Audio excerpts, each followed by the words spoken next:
तो हेलो बच्चों, my self Vivek Tiwari और आप हैं Shri Narayana UP board channel पे। हेलो बच्चों, आपकी तैयारी अच्छी चल रही होगी। ये वीडियो उन बच्चों के लिए मैं लेकर के आया हूं जो बच्चे तैयारी कर रहे हैं और तैयारी करने के साथ ही थोड़ी सी उनकी मस्ती भी जारी है। मस्ती करने का मतलब पीछे लिखा हुआ है, यानी वो उनकी आदतें भी साथ साथ में चल रही हैं। थोड़ा बहुत पढ़ाई तो कर रहे हैं क्योंकि अब एग्जाम आने वाले हैं।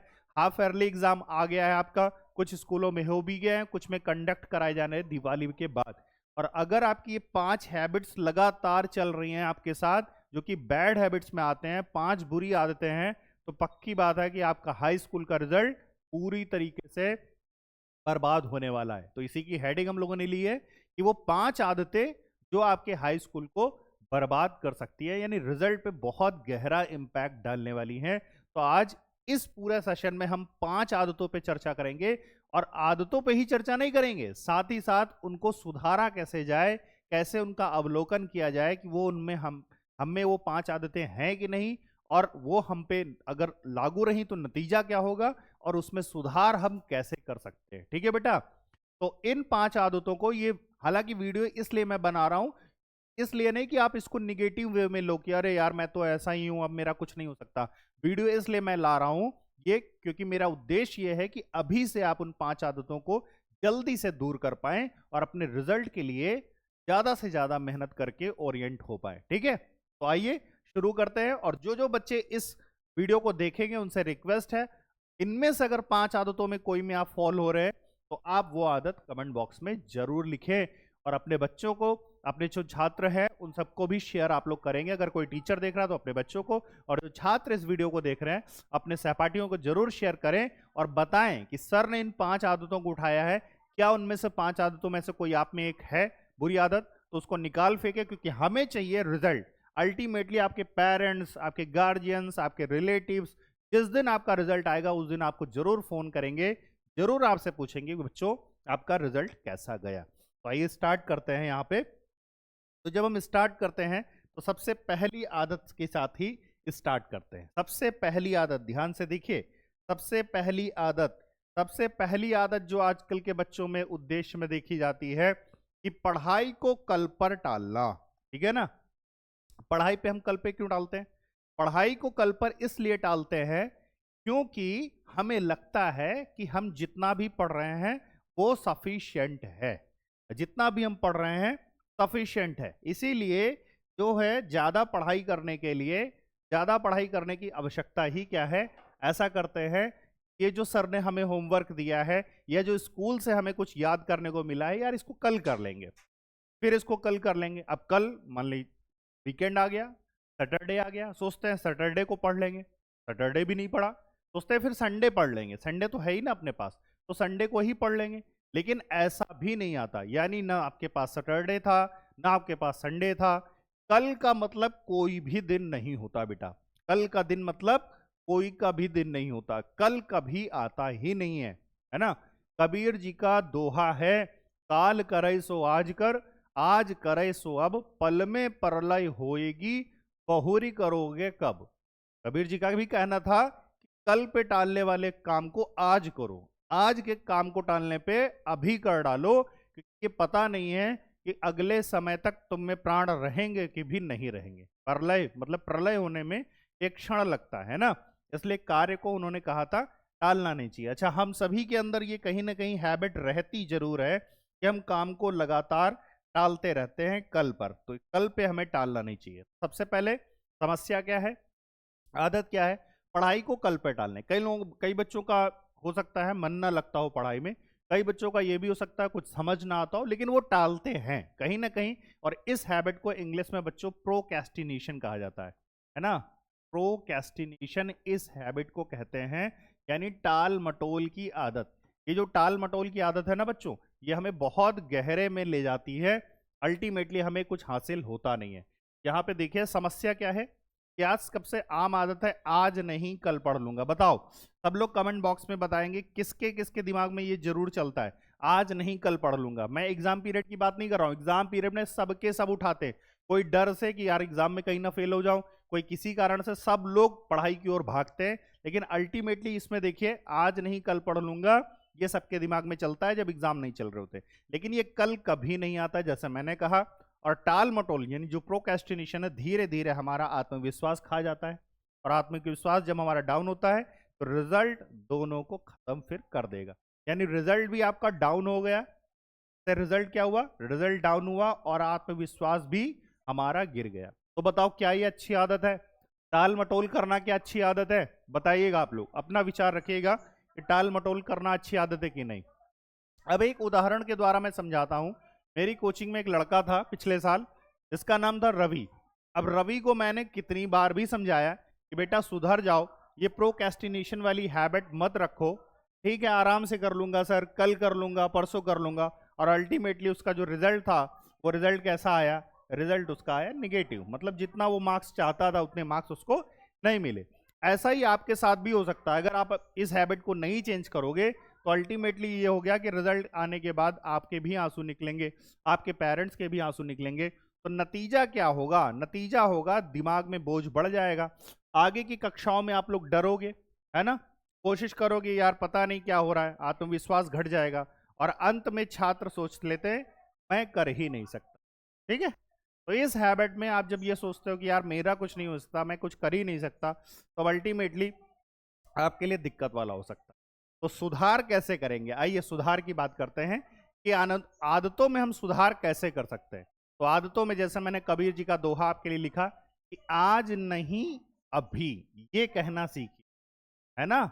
कल की तो बात ही छोड़ दीजिए, कल वाला जो है ना, जो आपके पास कल का ये जो मौका आता है, बार बार आपके दिमाग में जो कल शब्द आता है, इस कल शब्द को हम लोग क्या कर दे रहे हैं?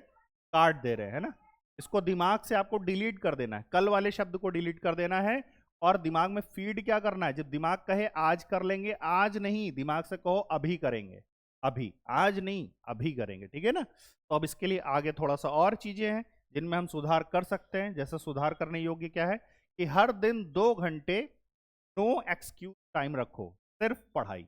और सिर्फ पढ़ाई का मतलब है तो वहां से फोन, ठीक है ना, फोन करना है किसी को गलत, पानी पीने उठना है बार बार, ये सब गलत, पानी की बोतल वोतल सब पास में रख लो, टॉयलेट करने जाना है ये भी गलत, सब टॉयलेट टॉयलेट करके बैठेंगे। 2 घंटे की सिटिंग करनी है, 2 घंटे की सिटिंग की आपकी आदत होनी चाहिए, एक जगह बैठ करके। 3 घंटे अगर आप देखें बैठ करके, तो आप एक जगह बैठ करके एग्जाम देंगे ना, तो हम कहते हैं 2 घंटे तो लगातार आपको बैठने की आदत होनी ही चाहिए। फिर जो आपके पास बड़े टॉपिक है, अब बड़े टॉपिक को देख करके घबरा जाते हैं, आप कहते हैं सर मन नहीं लग रहा, इतना बड़ा टॉपिक है, मैं क्या करूं क्या करूं। कहीं अपने स्टूडेंट को फोन लगा लेते हैं, अपने दूसरे स्टूडेंट से आप बात करने लग जाते हैं। ये सब आदतें आपको छोड़नी होंगी। कोई भी बड़ा टॉपिक है बच्चों, तो उसको छोटे हिस्सों में बांट लो। छोटे हिस्सों में बांट कर लेने से, देखिए मान लीजिए आपको जाना यहां से, हम कहते हैं लखनऊ से, मान लीजिए किसी को जाना है दिल्ली। अब लखनऊ से दिल्ली 500 किलोमीटर है। अभी 500 किलोमीटर को आप क्या करेंगे? 500 किलोमीटर को क्या एक साथ ट्रैवल करना आपके लिए थकान भरा नहीं होगा? हाँ, इमरजेंसी में है कोई तो 500 किलोमीटर चला जाएगा, लेकिन इस 500 किलोमीटर यात्रा को अगर हम 3 या 4 भागों में डिवाइड कर लें, मान लेते हैं हम 5 भागों में डिवाइड कर लिए, तो बताओ कितने कितने किलोमीटर चलेगा? 100 किलोमीटर सर चलेंगे, 100 किलोमीटर। तो हर 100 किलोमीटर पर अगर आप स्टॉप लेकर के और फिर आप कुछ नाश्ता खाना या थोड़ा सा रेस्ट होते हुए चलेंगे, तो आपकी जर्नी उबाऊ नहीं होगी, और आपको ये मन में नहीं आएगा दिल्ली कब आएगा यार, दिल्ली कब आएगा, दिल्ली कब आएगा। इस तरीके से आप परेशान नहीं होगे और अपनी आप जर्नी को एंजॉय करते हुए पहुंच जाओगे। तो इसी तरीके से जो बड़ा आपका टॉपिक वाला है, जो बड़े लेसन है, बड़े चैप्टर है, बड़े पार्ट है, उनको छोटे छोटे हिस्सों में हेडिंग बाय डिवाइड कर दिया, और इतनी इतनी हेडिंग्स को 2-2 घंटे में, 1-1 घंटे के लेक्चर में उसको कवर कर लिया। ठीक है, तो इस तरीके से है। और अगला, हर रात 5 मिनट सेल्फ चेक करो आज क्या सीखा, और इसका अवलोकन करना कहते हैं कि पूरे दिन जो आपने किया, रात्रि में सोने से पहले 5 मिनट अपनी एक डायरी बनाइए, उस डायरी पे लिखिए कि आज हमने क्या किया, आज समय का सदुपयोग कैसे किया, और आज क्या क्या मैंने फिनिश कर लिया अपने कोर्स में। ठीक है, जो भी आपका टोटल टॉपिक है, सिलेबस है, उसमें से क्या क्या फिनिश किया हमने, कितना तैयार किया, उसमें जरूर लिखिए। चलिए चलते हैं दूसरी खराब आदत पे। दूसरी खराब आदत संभवतः मुझे लगता है हर एक छात्र में, जो टॉपर भी हैं, हो सकता है कहीं ना कहीं 1%, 2%, 3% पाई जरूर जाती होगी। क्या है? मोबाइल और सोशल मीडिया की लत। अब इनमें से जो जो बच्चे ये वीडियो देख रहे हैं, हम मुझे जरूर बताइएगा कि सोशल मीडिया पे कितने लोगों का अकाउंट है, एफबी पे और इंस्टाग्राम पे। मैं देखना चाहता हूं कितने परसेंट बच्चे ईमानदारी से आ करके सेक्शन में लिखेंगे टॉपिक में कि हाँ सर मेरा अकाउंट है और मैं इतने घंटे सोशल मीडिया पर एक्टिव रह। देखो भाई, अगर ऑनेस्ट हो, अगर आप ऑनेस्ट हो अपनी ओर से, अगर आप ऑनेस्ट हो, कर्तव्यपरायण है, तो जरूर कमेंट सेक्शन में आप लिखोगे कि सर मेरा अकाउंट है फेसबुक या सोशल मीडिया पे और मैं इतने घंटे, ईमानदारी से लिखना, 8 घंटे, 7 घंटे, 2 घंटे, जितने भी घंटे आप सोशल मीडिया पे बिताते हो, जरूर यहां पर मुझे बताइएगा ईमानदारी से कि सर हाँ जरूर हम इस पे एक्टिव रहते हैं। अब सोचिए इतना इतना दिन में 24 घंटे में अगर 7 घंटे, 6 घंटे, 5 घंटे अगर आपने सोशल मीडिया पे निकाल दिया तो आपको एक तो दिमागी आपकी जो है वो थकान आ गई, साथ में आपको फिर सोना भी है, उसके लिए भी समय, तो पढ़ाई के लिए मौका कम मिल पाएगा। ये जो लत है, इस लत को, ये लत भी आपको रिजल्ट को डाउन करने में सहायक है, ठीक है ना। रिजल्ट जब आप आएगा तो रिजल्ट जब आप देख पाएंगे तो उसमें घर वाले भी आपको यही बोलेंगे और आपको भी मन ही मन आपकी आत्मा भी यही कहेगी यार सोशल मीडिया पे अगर इतना टाइम न बर्बाद किया होता, काश पढ़ लिया होता तो ये ना होता। तो सबसे पहले समस्या देखिए क्या है, रात के 12 बजे तक रील्स देखते रहते हैं हम, ठीक है। अब देखिए मैं ये नहीं कह रहा हूं कि आपकी खराब आदत है फोन रखना, फोन रखना ठीक है, फोन आपके पास है अच्छी बात है, लेकिन फोन में आपने क्या किया, यूट्यूब में लिया कोई लेक्चर देखने के लिए, लेकिन क्या हुआ, यूट्यूब देखते समय उसी समय कोई एक एडवर्टाइज आया, उसके पीछे आप भाग गए, रील खोला, रील देखने लगे, फिर एक रील से दूसरी रील जुड़ गई, तीसरी रील जुड़ गई, क्योंकि यूट्यूब एल्गोरिदम पकड़ लेता है, जो आप जिस टॉपिक पर रील देखते हो उसी टॉपिक के अधिकतर रील्स आने लगते हैं। जैसे आपने कारों के बारे में देखना शुरू कर दिया कि लैम्बोर्गिनी देखना, बीएमडब्ल्यू कार हमें देखना, तो अब पता लगा कार के ही रील्स आप देखते रह गए और देखते देखते आपको पता भी नहीं चला कब आपका 1-1.5 घंटा बीत गया, रात के 12 बज गए, अब आपको पढ़ाई करने का मौका नहीं मिला। तो सुबह उठते ही नोटिफिकेशन आप चेक करने लगते हो, ये भी बच्चों की हरकत है। रात में फोन रखा था, सुबह उठे तो सबसे पहले मोबाइल चाहिए, चश्मा लगा तुरंत मोबाइल देखा कि हाँ नोटिफिकेशन, कोई मैसेज तो नहीं पड़ा। अब इससे होगा क्या, इससे होगा ये कि ये चीजें आपके दिमाग को थकाएंगी और जब दिमाग थकेगा तो आपका ध्यान किताब पे नहीं स्क्रीन पर बार बार जाता रहता है। अब जब स्क्रीन पे जाता रहता है तो अब बताओ, जब मोबाइल देखने की बार बार आदत लगी हुई है तो कंसंट्रेशन आपका कैसा हो जाएगा बेटा, कंसंट्रेशन बिल्कुल खराब हो जाएगा, डाउन हो जाएगा। एक बच्चा है मेरे यहाँ आता है, उसका नाम राज है, पूरा नाम राज गुप्ता है, किसी दिन मिलवा दूंगा। उस बच्चे का मैंने क्या किया, उस बच्चे का मैंने ऐसे यहाँ मोबाइल लेकर के रख दिया, मैंने कहा नहीं तुम्हें पढ़ना है, क्लासरूम में आयो कि ये क्या है। तो जानते हो मैंने क्या देखी उसकी हैबिट, उसके हाथ में फोन नहीं था, वो पढ़ाई कर रहा था, किताब पढ़ रहा था, लेकिन अब सोचो उसका कंसंट्रेशन इतना खराब हो चुका है कि उसकी उंगलियां ऐसे से चल रही थी, पढ़ाई करते हुए भी उसके हाथ में मोबाइल नहीं था, लेकिन उसके बावजूद भी उसकी मैंने देखी फिंगर्स ऐसे चल रही। क्यों? क्योंकि उसको इतनी लत लगी हुई है मोबाइल की कि वो यहाँ पे भी आने के बाद पढ़ने की समय में भी उसकी फिंगर्स ऐसे चल रही हैं। मतलब उसको रील वगैरह देखने का इतना शौक है या गेम खेलने का इतना शौक है कि मोबाइल की स्क्रीन की फिंगर की प्रैक्टिस है, तो ऐसे ऐसे उसके हाथ बिना मोबाइल के चल रहे हैं। सोचिए इतनी ज्यादा खराब लत लग चुकी है। तो यहाँ पे मैं उदाहरण दे रहा हूँ, ये रवि की जगह राज कर लेना है ना। अगर राज पढ़ाई के बीच में सिर्फ 5 मिनट यूट्यूब खोलता था, लेकिन पता चला 45 मिनट स्क्रीन पे निकल गए, तो मस्तिष्क का फोकस सिस्टम हर बार आपको रीसेट करना पड़ता है ना। देखिए दिमाग में आपका क्या चल रहा है, दिमाग में चल रहा है यार पढ़ाई करनी है, रिजल्ट देना है, हाफ अर्ली आ रही है, अर्ली आ रही है, करना है, लेकिन अल्टीमेटली दिमाग क्या हो रहा है, बार बार जा रहा है रील्स की ओर। अब आप उसको रीसेट करके फिर इधर ला रहे हो, रीसेट करके फिर इधर लग रहे हो, इससे आपका फोकस करने की जो क्षमता है धीरे धीरे डाउन होती चली जाएगी और आपका रिजल्ट खराब हो जाएगा। इस आदत को बेटा बदलिए, नतीजा इससे क्या होगी, एकाग्रता खत्म, नींद कम, मूड स्विंग और चिड़चिड़ापन। कई लोगों को मूड स्विंग नहीं पता, मूड स्विंग बता देता हूं। मूड स्विंग क्या होता है, अरे ये मेरी किताब है आज के बाद छूना लेना, अब ये गुस्सा वाला मूड हो गया। थोड़ी देर बाद ही, अरे यार तुम तो मेरे बड़े अच्छे दोस्त हो। थोड़ी देर के बाद आ यार चले कहीं घूम के आते, ये हुआ मूड स्विंग। मतलब अभी 5 मिनट पहले गुस्सा थे, 5 मिनट बाद ही कर रहे हैं, 5 मिनट बाद घूमने का मन कर रहा है, 5 मिनट बाद खाने का मन कर रहा है। ये सब चीजें जो चीजें हैं मूड स्विंग कहलाती हैं, क्योंकि ये डिपेंड होते हैं बेटा हमारे हार्मोन्स पे। तो ज्यादा स्क्रीन टाइम देने से, ज्यादा मोबाइल चलाने से हमारे न्यूरोट्रांसमीटर और हार्मोन्स भी खराब होने लगते हैं। क्लियर है? चलिए अब इसके बाद हम लोग देखते हैं, इसके बाद देखते हैं अगली हैबिट, दैट इज सुधार इसमें किया जा सकता। हाँ, तीसरी हैबिट से पहले हम लोग देखते हैं सुधार कैसे करते हैं। तो सुधार क्या है, दिमाग में डालिए, mobile does not deserve your study. Phone कितना भी अच्छा क्यों ना हो, भले आप एप्पल का आईफोन रखे हो, फोन आपके पास कितना भी अच्छा क्यों ना हो, दिमाग में एक बात डालिए कि जितने भी हमारे पास फोन है does not deserve your study time, कि हमारे पढ़ाई वाले समय को डिजर्व नहीं करते, कि हम पढ़ाई वाले समय को किल करके फोन चलाएं। तो दिमाग को बताइए, आदेश दीजिए, दिमाग को जो आप आदेश देंगे दिमाग आपका वो करेगा। दिमाग को आदेश करिए कि मैं मोबाइल का गुलाम नहीं हूं। अपने आप को मोबाइल का गुलाम मत समझिए बेटा, है ना। विश्व में कोई भी ऐसी शक्ति नहीं है जो आपके मस्तिष्क को गुलाम बना सके। बस ये जब तक आपकी आदत है ना तब तक आप गुलाम बने हुए, ठीक। जब तक आपकी आदत है तब तक आप गुलाम हैं। जिस दिन आप ये दृढ़ निश्चय कर लेंगे कि मुझे मोबाइल नहीं चाहिए, पढ़ाई के समय तो बिल्कुल मुझे मोबाइल से दूर रहे। आपको लेक्चर करना, आपने लेक्चर कर लिया, जो कुछ नोट करना था आप नोट कर लिया, अब आप पढ़िए। अब ये मत करिए, मम्मी पापा से भी आप झूठ बोलते, अपने आप से भी झूठ बोलते कि मैं पढ़ रहा हूं। आप पढ़ नहीं रहे होते हैं उस समय, बस मम्मी पापा के सामने आप ये दिखाते हैं कि मैं पढ़ रहा हूं, मम्मी पापा के जाते ही आप कुछ और देखने लगते, ठीक है।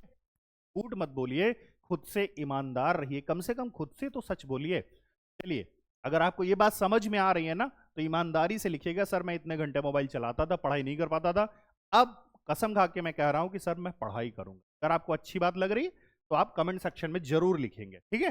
तो मोबाइल के आप गुलाम मत बनिए बेटा, मोबाइल आपको गुलाम बना रहा है, मोबाइल को कह दीजिए मैं आपका गुलाम नहीं हूं, ठीक। अब तो सर क्या करें, मोबाइल के बिना काम भी नहीं चलता। तो मोबाइल को मैं आप क्या करिए, फिक्स टाइम लगा दीजिए, 3 फिक्स टाइम लगा लीजिए कि सुबह मैं 20 मिनट देख लूंगा फोन, ठीक है। टाइमर लगा दीजिए, 20 मिनट का टाइमर लगा दीजिए। बहुत सारे एप्लीकेशन आते हैं, है ना, ऐप डाउनलोड कर लीजिए, वो अपने आप ऑफ कर देंगे आपकी स्क्रीन को इतने मिनट के बाद। तो सुबह 20 मिनट लगा दीजिए, शाम को 20 मिनट, रात को 20, इस तरीके से, मतलब सोशल मीडिया वगैरह पे भी हो 20-20 मिनट टाइम दे दिया, बस बहुत है। 20-20 मिनट का भी दिया तो 1 घंटा देखिए सोशल मीडिया पे जा रहा है, 60 मिनट का 1 घंटा आपका जा रहा है, ठीक है ना। तो बस इससे ज्यादा नहीं देना है। इसके अतिरिक्त मोबाइल का जो भी यूज है लेक्चर करने में बहुत बढ़िया, ठीक, तो लेक्चर वगैरह करने में यूज कर सकते। फिर आओ बात करें, फोकस मोड या डिजिटल डिटॉक्स ऐप लगाएं। यही मैंने आपकी बात बताई है, ये डिजिटल डिटॉक्स ऐप आते हैं कई सारे, कोई भी डाउनलोड कर सकते हो। हर बार पढ़ाई से पहले मोबाइल दूसरे कमरे में रख दो, हम तो कहते हैं स्विच ऑफ ही कर दो, स्विच ऑफ करके याद करने वाली चीजों को इस तरीके से आपको याद करना। अगली आदत चलते हैं। तो अगली बैड हैबिट जो आती है, खराब आदत, वो है दूसरों से तुलना करना। बहुत सारे पेरेंट्स आते हैं यहाँ पे मेरे इंस्टीट्यूट में, ऑनलाइन भी कॉलें आती हैं पेरेंट्स की कि सर मेरा बच्चा है हर चीज के लिए दूसरे से तुलना करता है। स्पेशली मैं लड़कियों को बताऊं, गर्ल्स में तो बहुत ज्यादा होता है, अपने कलर कॉम्प्लेक्शन को लेकर के, अपनी हाइट को लेकर के, तो कभी अपनी बॉडी को लेकर के। लड़कों में भी ये होता है, कहीं लड़कों के दूसरे दोस्त हैं, घूमने घामने चले गए, उन्होंने अपने फोटो डाल दिया, रील्स डाल दिया, अब इस बच्चे को लग रहा है यार मैं तो नहीं जा पा रहा हूँ, मेरे पास तो पैसा।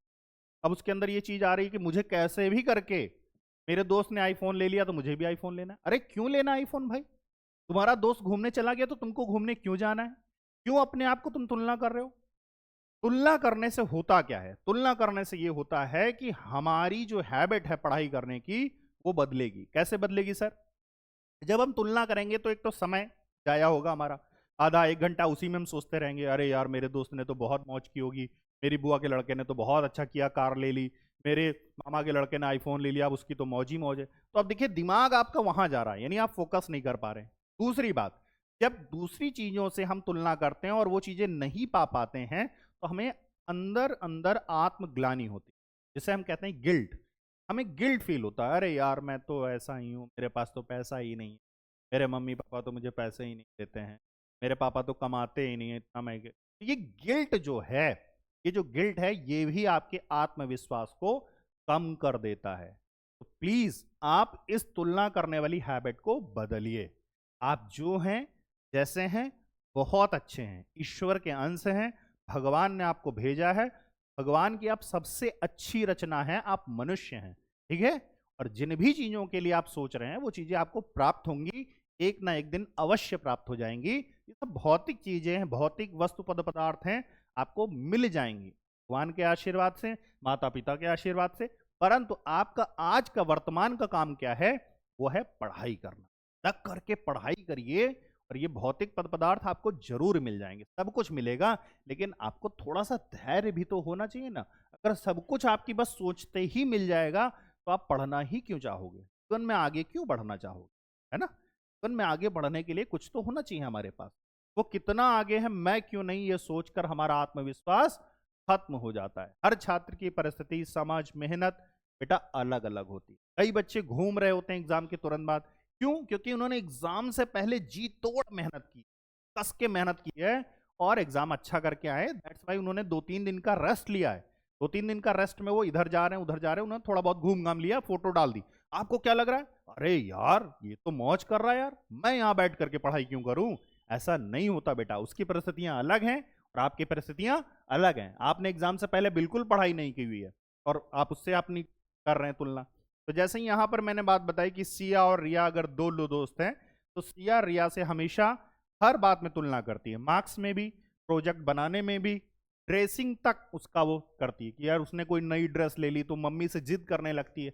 आप में से ही कई बच्चे होंगे ऐसी जो तुलना कर करके अपने पेरेंट्स को भी परेशान करते हैं। तो धीरे धीरे पढ़ाई से फिर आपको डर लगता है, आपका आत्मविश्वास, क्योंकि आत्मग्लानि हो रही है, तो खत्म हो जाता है। नतीजा क्या होगा, आपका जो सेल्फ रिस्पेक्ट है, जो आत्मसम्मान है, वो गिरेगा। आप अपने आप को गिरा हुआ महसूस करोगे। मेरे दोस्त के पास आईफोन है, मेरे पास नहीं है। मेरा दोस्त इतने 1000 के जूते पहनता है, यार मैं तो ये 300 के जूते पहनता हूँ। मेरा दोस्त इतनी महंगी जीन्स पहनता है, मैं तो ये। तो आपके अंदर आत्मविश्वास की कमी आएगी, सेल्फ रिस्पेक्ट आपकी खुद की घटेगी, आप निराश हो जाएंगे। देखिए ये सब निगेटिव माइंडसेट है। आपका माइंडसेट कैसा हो जाएगा, आपकी सोच जो है नकारात्मक हो जाएगी, और आपको होना कैसा है, सकारात्मक। आपकी सोच कैसी होनी चाहिए, पॉजिटिव होनी चाहिए। जब पॉजिटिव सोच होगी तो जीवन में कुछ हासिल कर पाओगे, तो आपकी जो असली प्रगति है फाइनली ये आता है, रुक जाएगी। ठीक, तो इसका सर सुधार कैसे करें, अवलोकन तो आपने करके बता दिया। Your only competition is you, ठीक है ना। आप किसी से तुलना मत करिए। बच्चों को मैं सिखाता हूं, आपका कॉम्पिटिटर केवल और केवल आप हैं, बस। आपका कॉम्पिटिटर कौन है, आप हैं। आपको ये कतई नहीं फील करना है कि आपके दोस्त के कितने परसेंट नंबर आ जाएंगे या बोर्ड का टॉपर कितने ले आएगा। हर दिन आपके अंदर 1% का सुधार भी होगा तो 100 दिन में 100% सुधार होने की बेटा गुंजाइश है, ठीक है ना। लेकिन अब सुधार इतना भी लेट मत करिए, पता चला कि कई की आंखें खुलती जनवरी से, अब तो चिड़िया चुन गई खेत। अगर अभी से 100 दिन है, मैं ये नहीं कह रहा हूं एक दिन में आप 100% सुधार कर दीजिए, मैं कह रहा हूं आप अपनी पढ़ाई में, जीवन में 1% का सुधार करिए, है ना। अगर पर डे हम 1-1% का सुधार करें अपने जीवन में, पढ़ाई में, तो 100 दिन में कितने प्रतिशत सुधार हो जाएगा बताइए? 100% हो जाएगा सुधार की नहीं?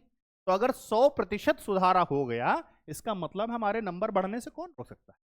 इसीलिए मैंने 5 हैबिट को बहुत सोच समझ करके निकाला है कि आजकल के बच्चों में 5 हैबिट कौन सी हैं जो उन पे इम्पैक्ट डाल रही हैं। क्योंकि बच्चे यहाँ भी ऑफलाइन में भी पढ़ने आते हैं, ऑनलाइन भी बच्चे पढ़ रहे हैं, उनके भी कमेंट में पढ़ता हूँ, तो मुझे समझ में आ रहा है कि कहीं ना कहीं बच्चों का मस्तिष्क जो है ठीक से काम नहीं कर। सुधार क्या है, हर दिन खुद से तुलना करो, खुद से तुलना करो, डायरी में लिखो मैंने क्या किया, मैं क्या कर सकता हूं, मैं कल से कितना बेहतर हूं, आज मैंने कितना बेहतर करा। दूसरों की सफलता से प्रेरणा लो।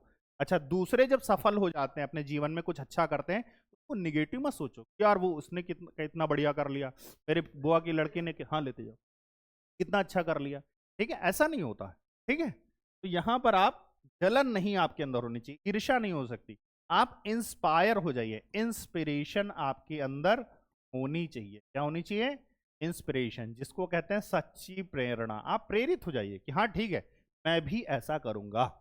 किसी ने आईफोन लिया है तो आपके लिए इंस्पिरेशन होना चाहिए। ठीक है, मेरे पास आईफोन नहीं है, लेकिन मैं 12th करने के बाद कुछ ऐसा करूंगा, इतनी अच्छी पढ़ाई करूंगा, स्कॉलरशिप से या कुछ भी मुझे ऐसा पैसा मिलेगा तो मैं अपने दम पे आईफोन लूँ। ऐसा नहीं कि मम्मी पापा को परेशान करके आप आईफोन के पीछे पड़ गए। दूसरों की सफलता से प्रेरणा लेनी, अपने छोटे छोटे सुधारों को सेलिब्रेट भी करना है। और जीवन में जब आप कुछ अच्छा हासिल करें तो अपने मित्रों के साथ, अपने दोस्त यारों के साथ, अपने परिजनों के साथ उसे अवश्य बांटें, शेयर करें कि हाँ भाई देखो ये मेरी सफलता है। तो इस तरीके से आपके अंदर एक पॉजिटिविटी आएगी। चौथी बात है नकारात्मक सोच और शिकायतें। कभी कभी हमारा दिमाग इतना ज्यादा निगेटिव हो जाता है, या हम बच्चों का कहें इतना निगेटिव माइंडसेट हो जाता है कि हम अपने जीवन में कभी भी सकारात्मक चीजों को या पॉजिटिव चीजों को सोच ही नहीं पाते। हमारे दिमाग में केवल नकारात्मकता भरी होती है। कैसे? यार मैं कितना कमजोर हूं पढ़ाई में, मैं कितना वीक हूं यार, मुझे तो कुछ याद ही नहीं हो सकता, मेरा तो कुछ हो ही नहीं सकता, मेरे स्कूल में टीचर कितने खराब है, मेरे स्कूल की मेजें कितनी खराब है, मेरा स्कूल कितना खराब है, पढ़ाई तो होती ही नहीं है। इस तरीके की शिकायतें कर करके हम अपने आप को इतना नकारात्मक बना लेते हैं कि हमारे आसपास जो कुछ सकारात्मक है वो हमें दिखना ही बंद हो जाता है, और इसलिए हमारी पढ़ाई नहीं हो पाती है। तो समस्या क्या है? दिमाग में बार बार आता है पढ़ाई मुश्किल है, टीचर मेरे पास अच्छे नहीं है, मेरे बस की बात नहीं है। ये सब देखिए सोच है, केवल सोच है, और ये सोच सबसे बड़ा बेटा जीवन का ये जहर है। अगर ऐसी सोच किस किस के दिमाग में ये चीजें चलती हैं, पढ़ाई करते हुए ये सब आता जरूर है, मैं बता रहा हूं बहुत सारे बच्चों के दिमाग में आता है, और जिस जिस के दिमाग में आता है वो जरूर कमेंट सेक्शन में लिखेंगे कि हाँ सर मेरे दिमाग में चलता है। अगर चलता है तो इसका मतलब आपका माइंडसेट है, आपकी जो सोच है वो कहीं ना कहीं नकारात्मक बेटा हो चुकी है। अगर सकारात्मक सोच के साथ नहीं करोगे तो सकारात्मक परिणाम कैसे आएंगे? आप नकारात्मक सोच के साथ सकारात्मक परिणाम कभी नहीं ला सकते, ये गारंटी आप लिख कर ले लीजिए। इसलिए पहले सोच को पढ़ते हुए समय जो आपकी सोच होनी चाहिए वो अच्छे रिजल्ट प्राप्त करने के लिए होनी चाहिए, अच्छे अंक प्राप्त करने के लिए सकारात्मक सोच का होना जरूरी है। तो नकारात्मक सोच हर मौके को रोक देती है। तो आपके पास जो अभी भी मौका है पढ़ाई करने का, अगर निगेटिव हो चुके सोच से तो उसको पॉजिटिव करो, सकारात्मक सोचो। ये सोचो मेरे पास अभी इतने दिन हैं, मैंने दिवाली तक बिल्कुल भी नहीं पढ़ाई की, कोई बात नहीं, लेकिन अब जो बचा हुआ समय है मैं लेक्चर करके, पढ़ाई करके, क्वेश्चन लगा करके अपने इस पूरे टाइम को अच्छे से यूटिलाइज करूंगा। ठीक है? अब उदाहरण है कि एक छात्र सोचता है मैं साइंस नहीं समझ पाता, किसी एक छात्र के लिए साइंस बहुत टफ लग सकती है, ठीक है, उसने कोशिश करना ही छोड़ दिया। अब उसने क्या किया? उसने सोचा यार ठीक है, बाकी में तो हम 100 मार्क्स ला सकते हैं, ये तो 400 हो गए, इसमें हम पासिंग मार्क्स ले आएंगे 33 नंबर। हुआ क्या? साइंस में पता लगा आगे 20 नंबर, तो फेल हो गए नहीं?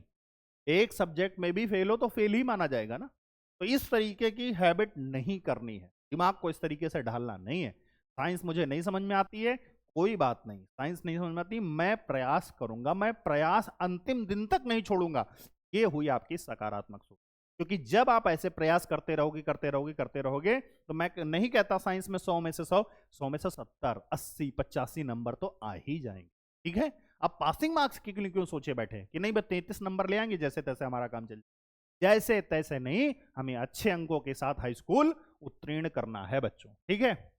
आगे चलिए, नतीजा क्या होगा अगर यही सोच आपकी रहेगी? सबसे पहले आपका जो इंटरनल फोर्स है जिसे आत्मबल कहते हैं गिर जाएगा। आत्मबल जैसे ही कहते हैं मन के जीते जीत है, मन के हारे हार। जब मन हार गया आपको कोई पास नहीं करवा सकता, आप फेल ही होकर रहेंगे कि आपका मन हार चुका है। तो आप पढ़ाई नहीं करेंगे, मेहनत का मन नहीं करेगा। जब मन हारा हुआ है तो आप मेहनत भी नहीं चलेगी और सफलता से दूरी बढ़ती चली जाएगी, असफलता ही फिर आपको लगेगी। हाँ ठीक है, तो सुधार कैसे करना है? सुधार की अगर बात करें तो थिंक पॉजिटिव, स्टडी इफेक्टिव, ये दिमाग में डालिए। दिमाग को बार बार समझिए कि नहीं, मुझे नकारात्मक चिंतन नहीं करना है, नकारात्मक सोच से मुझे दूर रहना है, मुझे पॉजिटिव सोचना है। क्यों नहीं मेरे आएंगे अंक? अच्छे आएंगे, अंक आएंगे, मैं मेहनत करूंगा, मैं मेहनती हूं, मैं पढ़ाई करूंगा, मैं क्वेश्चन लगाऊंगा, आज से ही लगाऊंगा, ऐसा संकल्प आप लिखिए। जो बच्चों की निगेटिव सोच है सभी लोग कमेंट बॉक्स में जरूर इस बात को लिखिए कि सर मैं मेहनती हूं, मैं मेहनत करूंगा। देखिए ब्रह्मांड की शक्ति भी आपको वही देती है ला करके जो आप सोचते हैं। जो आप सोचते हैं वही डिट्टो आप ब्रह्मांड की शक्ति आपको देती है। आप सोचने लगिए, आप गाड़ी से जा रहे हैं, आप गाड़ी चलाते जो सोचिए अगले चौराहे पे मैं लड़ा ना जाऊं, कहीं मैं लड़ा ना जाऊं, कहीं मैं लड़ा, देखिए आपका एक्सीडेंट हो जाता है, धड़ाम से कोई मार देता है टक्कर। क्यों? क्योंकि आपकी निगेटिव सोच रही, निगेटिव सोच रही, निगेटिव सोच रही, और अल्टीमेटली वही घटना आपने आकर्षण, इसे लॉ ऑफ अट्रैक्शन कहते हैं, आकर्षण का सिद्धांत। जो चीज आप बारंबार आप दिमाग में डालते हैं ब्रह्मांड आपको वही देता है। इसलिए मैं कह रहा हूं इस लॉ ऑफ अट्रैक्शन के लिए बहुत बढ़िया चीज है, आप सोचिए, पहले सोच को डालिए कि आप बढ़िया टॉपर बने, आपके विद्यालय, आप विद्यालय के टॉपर बने हैं, आपके छात्र, आपके जो छात्र हैं आपके पास आकर के पूछ रहे हैं दादा आपने कैसे पढ़ाई की, बहन आपने कैसे पढ़ाई की, आपके टीचर आपको फूल माला पहना रहे हैं, मिठाई खिला रहे हैं, आपके पेरेंट्स आपके लिए क्लैपिंग कर रहे हैं, आपका हौसला अफजाई कर रहे हैं। इस तरह के दृश्यों को सोचिए, फिर पढ़ाई करने बैठिए, देखिए आपकी सोच बदलेगी, आपका मनोबल बढ़ेगा, आत्मबल बढ़ेगा, और आप बढ़िया अंकों के साथ हाई स्कूल उत्तीर्ण। तो सुधार क्या है? हर सुबह एक सकारात्मक वाक्य बोलेंगे, मैं सीख सकता हूं, मेरे अंदर वो क्षमता है ना, मेरे अंदर परमात्मा ने क्षमता दी है कि मैं कुछ भी कठिन से कठिन सीख सकता हूं, मेरे लिए अवसर है, हर दिन एक नया अवसर है, मैं सीख सकता हूं। असफलता को फीडबैक समझें, हार नहीं। अगर आपको कहीं भी असफलता मिली है, मान लीजिए आपने टेस्ट दिया, क्लास टेस्ट में अच्छे नंबर नहीं है, हाफ ईयरली गई है, बहुत बुरे नंबर है, तो इसको हार मान के मत बैठ जाइए कि यार हाफ ईयरली में तो फेल हो गया हूं, ईयरली में पास कैसे होऊंगा। ये हार नहीं है, ये आपको बता रही है, असफलता ये जो मिली है हाफ ईयरली में, ये आपको बता रही है कि बच्चों मेहनत करने की आवश्यकता है, यदि हम मेहनत करें तो हम इससे भी कई गुना बहुत अच्छा अपने जीवन में कर सकते हैं। तो असफलता को फीडबैक की तरह लीजिए। फीडबैक का मतलब है कि जो हमने किया उससे क्या मिला, आउटपुट क्या मिला, उसका अवलोकन करिए और अब आगे सकारात्मक परिणाम के लिए जुड़ जाइए। निगेटिव ग्रुप से दूरी बढ़ाइए। देखिए जो रिश्तेदार इवन दो मैं कई पेरेंट्स को भी देखता हूं, कई बार बच्चों को बोलते रहता है, अरे यार ये तो कोचिंग भी करता है, पढ़ाई भी करता है, इसका कुछ नहीं हो सकता, इसका कुछ नहीं हो सकता। पेरेंट्स को बोलता हूं कि आप ऐसा मत बोलिए, ये निगेटिव है। तो निगेटिव लोगों के साथ दूरी बनाइए, उनकी निगेटिव बातों से। अगर आपका कोई दोस्त है, बोलता है आपको बार बार निगेटिव कमेंट्स करता है, दूर हो जाइए। कोई निगेटिव ग्रुप है व्हाट्सएप का, दूर हो जाइए। कोई निगेटिव चैट जहां चलती है उससे दूर हो जाइए। निगेटिव अगर आपके रिलेटिव कमेंट्स करते हैं, कोशिश करिए अवॉइड करिए। कानों में सोचिए, देखिए भगवान ने 2 कान दिए हैं, ऐसी निगेटिव बातों को इधर से सुनिए, इधर से निकाल दीजिए, ठीक है ना, इसीलिए 2 दिए हैं कान। तो अपने जैसे लक्ष्य वाले दोस्तों के साथ ही समय बिताएं। पॉजिटिव एक ग्रुप बनाइए, क्लास में जो बच्चे अच्छे हैं, जो पढ़ाई में अच्छे हैं, उनके साथ रहिए, उनकी तैयारियों को देखिए और उसको बेहतर करने में अपने आप का समय लगाइए, ना कि निगेटिव लोगों वालों के साथ चर्चा कीजिए, है ना। मान लीजिए किसी ने आपको निगेटिव कुछ बोल दिया, अब आप उससे लड़ने लग गए, आपकी ऊर्जा लॉस हो रही है। तो इस ऊर्जा को भी बचा के रखना है पढ़ाई करने की। हमें निगेटिव लोगों से कोई बहस नहीं करनी, उनके साथ हमें कुछ नहीं करना। चलिए, 5वीं और आखिरी हैबिट है जो आपको पढ़ाई नहीं करने दे रही है, वो सबसे बड़ी बात है लक्ष्य का अभाव। देखिए हम लोग टीचर हैं, जब भी किसी बच्चे से मिलते हैं तो हम लोग ये पूछते हैं कि बच्चों ये बताइए कि आपके जीवन में लक्ष्य क्या है, आप क्या बनना चाहते हो। तो बच्चे कहते हैं सर डॉक्टर बनना चाहते हैं, कोई कहता है सर इंजीनियर बनना चाहते हैं। तो उन बच्चों का गोल क्लियर है, इसलिए ऐसे बच्चे बहुत सारे, जिन बच्चों को मैं जानता हूं वो कक्षा 9 से ही तैयारी कर रहे हैं, नीट की, IIT जेई की, IAS की, क्योंकि उन्हें पता है जीवन में बनना क्या है। मैं ये नहीं कहता हूं गारंटी है कि 100% वो जो सोच रहे हैं बन ही जाएंगे, लेकिन जीवन में कुछ ना कुछ जरूर अच्छा कर जाएंगे क्योंकि उन्हें अपना लक्ष्य पता हो। चलिए एक उदाहरण मैं आपको देता हूं बच्चों कि आप किस ट्रेन में बैठना चाहेंगे। उस ट्रेन में जिसका लक्ष्य निर्धारित है कि ये श्रीनगर जा रही है, जम्मू कश्मीर जाकर के इसका लास्ट स्टैंड कटरा है, वहां उतर जाएगी। या उस ट्रेन में बैठना चाहेंगे जो लगातार भागे जा रही लेकिन उसका लक्ष्य पता नहीं है, कहां रुकेगी जा करके, बताइए। आई थिंक आप लोगों का आंसर होगा सर उस ट्रेन में बैठेंगे जिसका लक्ष्य पहले से निर्धारित है। जीवन में कोई ना कोई हमारा लक्ष्य जरूर होना चाहिए, जिसे कहते हैं गोल, एम। अगर जीवन में हमारे लक्ष्य निर्धारित नहीं है, देखिए जैसे इसका यहां पे मैंने एक तस्वीर बनाई है, उसमें देखिए गोल लिखा हुआ है और गोल बीच में से कटा हुआ है। अगर आप भी अपने लक्ष्य से कटे हुए हैं, आपको अपना लक्ष्य कभी बनाया था लेकिन उससे कट गए हैं, दूर हैं, तो कभी भी आपका पढ़ाई मन ही नहीं करेगा। आप पढ़ना क्यों चाहेंगे? पढ़ना तो हम तब चाहेंगे ना जिस जीवन में हमारे कोई लक्ष्य होगा। तो अभी से लक्ष्य निर्धारित करिए कि जीवन में क्या करना चाहते हैं। बहुत दूर का लक्ष्य मत बनाइए, हाई स्कूल का ही लक्ष्य बनाइए कि आपका हाई स्कूल का कितने % लाने का लक्ष्य है। 90%, 95%, 98%, 80%, 70%, जो आपका लक्ष्य हो आपकी एलिजिबिलिटी के अनुसार अपने आप बनाइए कि मुझे इतने के लिए प्रैक्टिस करनी है, मेहनत करनी है। जब आप गोल सेट करेंगे तब कुछ आगे कर पाएंगे। तो जब लक्ष्य साफ नहीं होता तो मेहनत भी कैसी होती है बेटा, दिशाहीन लगने लगती है, मतलब पढ़ाई में मन ही नहीं लगेगा। जैसे उदाहरण के तौर पे मैंने एक लड़के का नाम लिया है, कोई राहुल है, 5 घंटे पढ़ता था पर उसे पता नहीं है कि उसमें किस अच्छा बनना है। तो दूसरी ओर एक लड़की है जिसका नाम अनुष्का है, जिसका लक्ष्य है हर टेस्ट में मुझे 5% सुधार तो करना ही करना है। जब परिणाम आएगा तो अल्टीमेट आपको क्या लगता है किस बच्चे का परिणाम अच्छा होगा? तो अनुष्का बोर्ड में अच्छा करेगी, वही राहुल के परसेंटेज मार्क्स ऑफ गिर जाएंगे, क्योंकि राहुल का लक्ष्य नहीं निर्धारित है कि मुझे कितना सुधार करना है, मुझे क्या करना है। तो जीवन में बेटा आप लोग जरूर, तो मोटिवेशन आपको जल्दी, अब होता क्या है, नतीजा इसके क्या होते हैं, अगर हमारे पास कोई लक्ष्य नहीं है तो जो अंदर मोटिवेशन आता है, जैसे यूट्यूब पे आपने मेरा वीडियो आज का देखा, आपके अंदर मोटिवेशन आ गया, अरे विवेक सर ने इतना बढ़िया बता दिया, अब मैं जाकर के पढ़ने लगूंगा। अब पता लगा फुस हो गया मोटिवेशन। मोटिवेशन क्यों फुस हो गया 2 दिन में? क्योंकि आपके पास कोई लक्ष्य ही नहीं था, गोल ही नहीं था, बस वीडियो देखा और आपने शुरू हो गए। नहीं, चीजों को समझिए, मैं क्या समझा रहा हूं, और चीजों को समझने के बाद एक विषय वस्तु पूरी अपनी बनाइए, उसे चिपकाइए और उसके अनुरूप अपने आप को ढालिए। एक खुद को लक्ष्य दीजिए, 1% सुधार का भी है तो 100 दिन में 100% आपका सुधार बन जाएगा। ठीक है, पढ़ाई उबाऊ लगने लगती है, ये भी नतीजा है, और दिशा आपकी भटक जाती है। पता चला लक्ष्य इधर है, और बिना लक्ष्य के जब मेहनत करते हो तो इधर भी भाग सकते हो, इधर भी भाग सकते हो, इधर भी भाग सकते हो। बताओ कैसे काम होगा? पढ़ाई करनी है हाई स्कूल की में अच्छे मार्क्स लाने के लिए, और पता लगा पढ़ रहे हैं नॉवेल, पढ़ रहे हैं न्यूज़पेपर बैठ बैठ करके, कुछ नहीं होने वाला। पढ़ना पड़ेगा अपने टॉपिक की बुक्स, अपने टॉपिक्स को खत्म करना पड़ेगा, तब नंबर ला सकते। अगली बात करते हैं। तो आप देखिए इसके लिए क्या सुधार कर सकते हो आप। तो एक्शन, सबसे पहले गोल बनाइए, गोल को अचीव करने के लिए प्लान बनाइए, और उस प्लान पे लगातार एक्शन, लगातार आप काम करते रहिए। और जब लगातार काम करोगे तो परिणाम क्या होगा? परिणाम ये होगा कि आपको सक्सेस मिल जाएगी, आप कहलाएंगे सक्सेस। ठीक है, तो आप अपने लिए भी तब ताली बजा सकेंगे। सुधार क्या है? एक स्पष्ट लक्ष्य लिखें, जैसे मुझे 10वीं में कितना परसेंटेज लाना है, 90%, 80%। आज से इसको लगा लीजिए, अपनी टेबल के आगे लगा लीजिए। या जो बच्चे तैयारी कर रहे हैं, मान लीजिए वो जो बच्चे वीडियो देख रहे हैं 10 से ऊपर हैं, कोई कॉम्पिटिटिव एग्जाम की तैयारी कर रहा है, तो नीट में मुझे कितना लाना है, 600, 650, 700 लगा लीजिए टारगेट कि इतने के लिए मुझे मेहनत करनी है। अब जैसा मैंने कहा, अगर आपका टारगेट बड़ा है तो आप उसे छोटे छोटे टुकड़ों में डिवाइड कर दीजिए कि मुझे इसके लिए कितना पढ़ना है, 4 चैप्टर पढ़ना है पर हफ्ते, 5 चैप्टर पढ़ना है, मैं सर इतना करूंगा। अपनी प्रगति को नोट करो। अब जो आप कर रहे हो, जो भी आप कर रहे हो, उसमें कितना सक्सेस पा रहे हो, अपनी लगातार प्रगति उसमें लिखो कि मैंने इतना इतना कहा, और हर महीने उसका रिव्यू करो।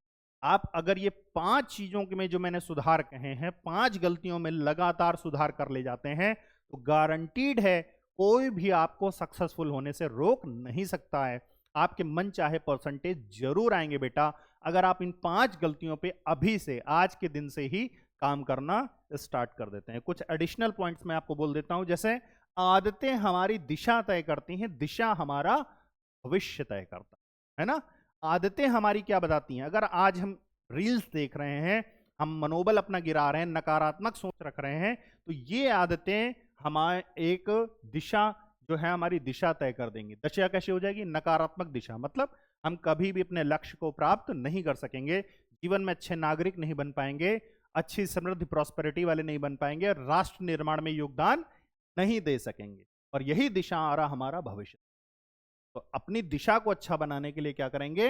हमारे आदतों को बदलना पड़ेगा। आदत अच्छी, हमारे डायरेक्शन अच्छा, डायरेक्शन अच्छा, हमारा भविष्य सिक्योर हो गया, हमारा फ्यूचर सिक्योर हो गया। इसी फ्यूचर के लिए हमारे पेरेंट्स बेटा दिन रात मेहनत कर रहे हैं कि हमारी बच्चियां, हमारे बच्चे पढ़ लिख करके राष्ट्र निर्माण में सहयोग कर सकें, एक अच्छे नागरिक बन सकें। ठीक है, आगे क्या है? एक और इंग्लिश में कहावत है जो मुझे बहुत अच्छी लगी और मैंने वो डिनोट की आप लोगों के लिए। अगर खराब आदतें हैं, बैड हैबिट्स ब्रेक यू। याद रखिएगा मेरा ये वचन कि बैड हैबिट्स ब्रेक यू, खराब आदतें आपको तोड़ देती हैं, और गुड हैबिट्स जो अच्छी आदतें होती हैं मेक यू, अच्छी आदतें आपको एक अच्छा नागरिक बनाने में सहयोगी। ठीक है ना? तो ये पूरा सेशन था बच्चों आपकी आदतों को लेकर के। आई होप सो आपको बहुत अच्छा लगेगा। आप पढ़िए और जिम्मेदार नागरिक बनने का स्वप्न लेकर के मेहनत करिए। इसी के लिए आप सभी को मिलता है नेक्स्ट सेशन।